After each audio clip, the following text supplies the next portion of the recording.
Get him, you dogs. Get him. Get him, you dogs. Good dogs. Good dogs.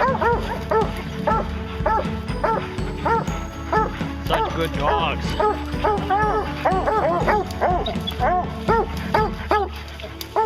You did such a good job. See the bear from the ground here.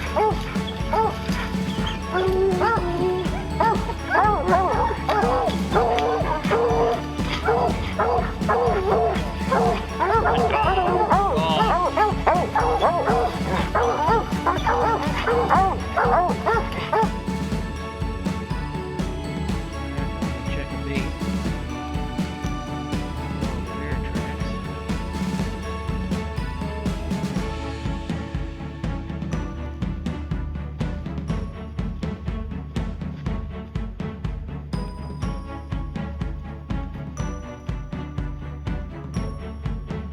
There's the bear bait.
Just saw the bear and the dogs. There's four.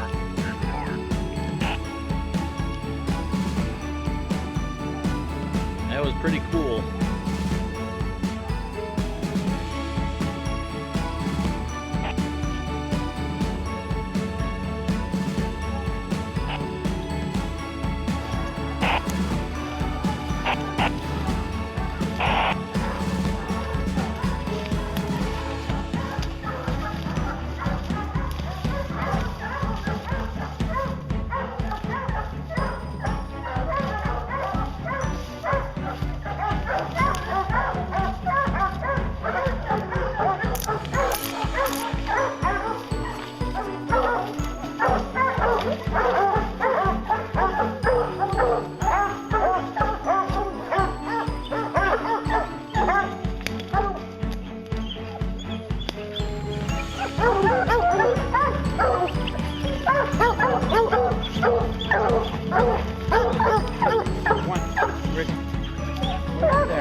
He's got a little blood running out his butt. Just like my dog does after he runs. Huh.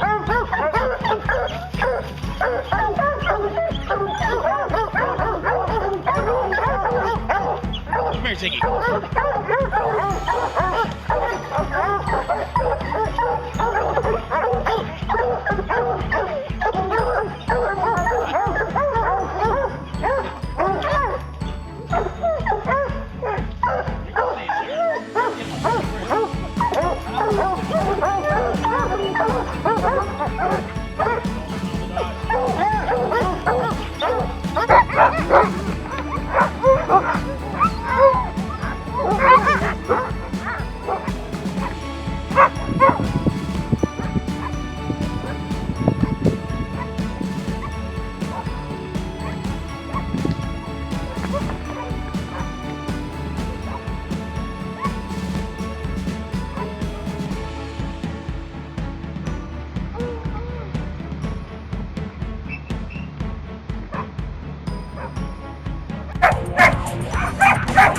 They're very good tracking dogs, they're very good biting dogs, they're very good at searching, they're athletic, they can work for long periods of time.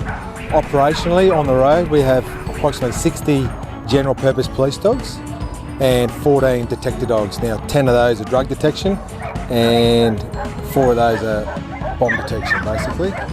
And their working life starts off as puppies when we breed them or purchase them. We breed most of our own dogs now, especially the German Shepherds. And from 0 to 8 weeks of age, when they're with their mother basically, at 8 weeks of age they then start their journey to become police dogs. At around 12 months of age, if the dogs are going the way we like, we start to prepare them for a training course.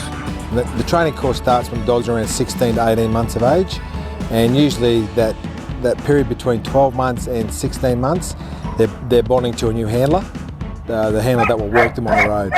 They go through a foster caring program and what we call a police dog development program. So for the most part they're out in foster homes and we bring them back, or we visit the foster home and check on the dog's well-being and the dog's progress. This is my 5th dog I've fostered. I obviously started fostering pups with the intention of eventually getting into the dog squad one day. So he's my 5th one, and yeah, it's a lot of fun. Their core business in the end is tracking offenders, and obviously, if need be, biting and subduing offenders. So to teach them to track, they need food drive and ball drive, basically. So they've got to have a reason to want to track and get a reward. And as puppies, that's food, but we wean them off. Hi there, I'm Alex Stone, and this amazing dog is Frazier. 8 years ago, Frazier was given to me by Summit Assistance Dogs, who adopted him from a shelter when he was a year old and trained him for a year. I have a favor to ask, but first I want to tell you why. When Frazier came into my life, I had just been accepted at Seattle University, and my biggest dream at that point was simply to live independently on campus. Frazier moved onto campus with me and helped me realize that dream. With over 60 commands in his arsenal, he's quite a talented boy. From picking up everything that I drop throughout the day, to carrying things for me and opening doors, my world pretty drastically changed. While I expected that Frazier would be great at his tasking, after hearing about Summit's amazing work, I didn't anticipate the social benefit that Frazier would bring. Before Frazier, I had to initiate all of my social interaction. I think people feel a bit awkward when they see someone in a wheelchair, and aren't quite sure if communication can be completed on both sides. I noticed pretty quickly that Frazier also served as something of a social lubricant for me. People would approach me and talk about their dogs, and it gave me an opportunity to show that I could speak too and was just a normal person. After I began to realize that Frazier steadfastly had my back, my radius and dreams expanded. I began to venture off campus on my own because I didn't have to worry about seeking out the most trustworthy looking stranger on Capitol Hill to retrieve my cell phone if I were to drop it. Frazier was all over it. I began to dream bigger and looked into study abroad opportunities. As an undergrad, Frazier and I traveled to Cape Town, South Africa, and interned for 5 months for a disability policy organization. Now I'm working on a master's degree and have laid the groundwork to launch a program that would encourage college students with disabilities to have educational experiences abroad. Frazier's just turned 10, and as sad as it makes me, it's time for him to retire. I'm throwing him a huge bash. One of Frazier's friends that he met in South Africa, a top-notch actor-comedian, is flying in to host an evening of Seattle's best stand-up comedy, special guests, a delicious dinner, a huge selection of South African wine, and you can even get your photo taken with Frazier. It will be a night to remember. When I think about myself 8 years ago, and how drastically Frazier has altered the trajectory of my life and my potential contribution to society. When I think about a dog from a shelter, helping me to travel around the world and impact disability policy, making it possible for me to go to work each day and give back to the community, I know I need to both honor Frazier and pay it forward in a big way. So I'm asking if you'll please help me fill Campion Ballroom on June 27th for a legendary evening. Proceeds from ticket sales are tax deductible and benefit Summit Assistance Dogs' efforts to grant independence to people with disabilities.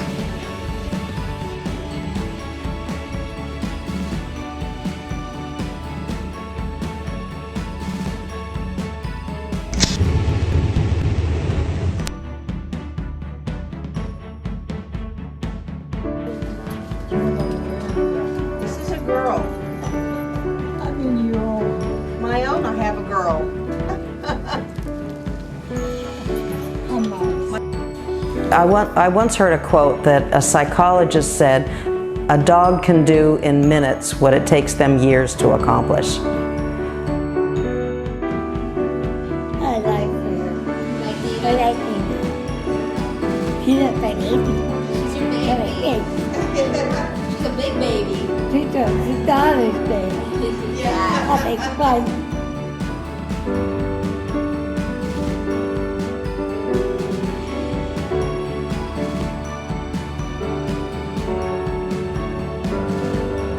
Oh, I love you, Maddie. Oh, darling little Maddie, I love you. Oh. Therapy animals can be various animals that are certified to visit patients in facilities like hospitals, assisted living centers, and even schools. Therapy animals can be essential for patients' health and even provide exercise. And this is a way to help brighten their day. Just the visits in general, from whether the therapy dogs or the individual's animal, it just brightens their spirits. It's good for depression, you know, the homesickness. It just helps, you know, it just gets them through the day too. If we're doing an exercise, they think about that. Oh, I don't want to do this, I don't want to do that. But when it comes to a pet, they forget all that. And they just reach out and they move. And they don't realize they're doing therapy at the same time. The most typical therapy animal is dogs. There is no specific breed that makes the best therapy dog. It just needs to be a friendly, loving canine and a generous patient owner.